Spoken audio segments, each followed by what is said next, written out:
বরাকের প্রথম neurotherapy wellness সেন্টারের উদ্বোধন হলো রামকৃষ্ণনগরের আনিপুরে। বৃহস্পতিবার আনিপুর এলাকায় এই কেন্দ্রটি আনুষ্ঠানিকভাবে স্থাপন করা হয়েছে। এদিনের অনুষ্ঠানে প্রধান অতিথি হিসেবে উপস্থিত ছিলেন হিন্দু রাষ্ট্রশক্তির প্রভারী কিশোর সিনহা। আমন্ত্রিত অতিথি ছিলেন নবদ্বীপ সিনহা, ভিকি সিনহা, বিজেপি যুব মোর্চার সদস্য রিকি সেন সিনহা। এদিনের অনুষ্ঠানে বরিষ্ঠ বক্তা ছিলেন ডক্টর পি.কে. দাস, আইনজীবী নিহার রঞ্জন পাল। সভা পরিচালনায় ছিলেন অনুরভ ইন্ডিয়া সোসাইটির সদস্যরা। 100 টাকার বিনিময়ে ওই কেন্দ্রে দরিদ্র সীমার রেখার নিচে বসবাসকারী লোকেরা চিকিৎসা করাতে পারবেন। এছাড়া এখানে সব নবপ্রজন্মের ছেলে মেয়েদের প্রশিক্ষণ দান করা হবে বলে অনুরভ ইন্ডিয়া সোসাইটির সদস্যরা জানিয়েছেন। এবং মিনিস্ট্রি ও আয়ুষের অধীনে এখানে যোগা প্রশিক্ষণ দেওয়া হবে নিউ থেরাপি সেন্টারে। শ্যামল আচার্যের রিপোর্ট। আমি অ্যাকচুয়ালি বরাকবেলির সন্তান।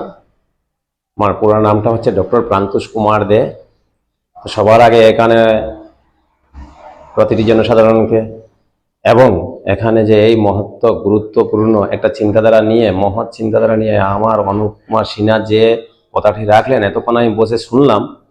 তো ওনার এত সুমধুর কণ্ঠ দিয়ে জনসাধারণের জন্য যে শুভচিন্তক হয়ে উঠেছেন, তার জন্য অসংখ্য অসংখ্য ধন্যবাদ জ্ঞাপন করি ওনাকে।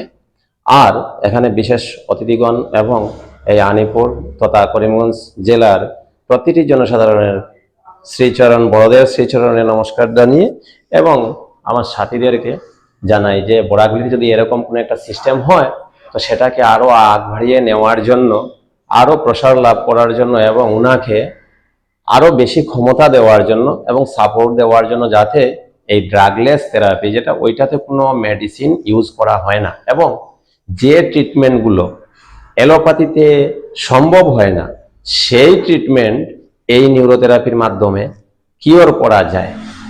আমার স্বপ্ন ছিল বরাকবেলিতে একটি নিউরোথেরাপি সেন্টার হোক। নিউরোথেরাপি ভারতবর্ষের মধ্যে প্রথমবার প্রতিষ্ঠা হয়েছিল মুম্বাইতে, ডাক্তার লালা লাজপত রায় মেহরা। ওনার হাত ধরেই নিউরোথেরাপি ভারতবর্ষে এসেছিল। আমি গৌহাটিতে যখন ছিলাম তখন আমার করিমগঞ্জ ডিস্ট্রিক্টেরই একজন নিউরোথেরাপিস্ট বাপ্পাদা, ওনার সাথে আমার দেখা হয়েছিল। তখন আমার মনে প্রেরণা জেগেছিল যে আমি বরাকবেলিতে এসেও বরাকবেলি দরিদ্র সীমার নিচে বসবাসকারী জনসাধারণের জন্য আমি একটি ওয়েলনেস সেন্টার প্রতিষ্ঠা করব।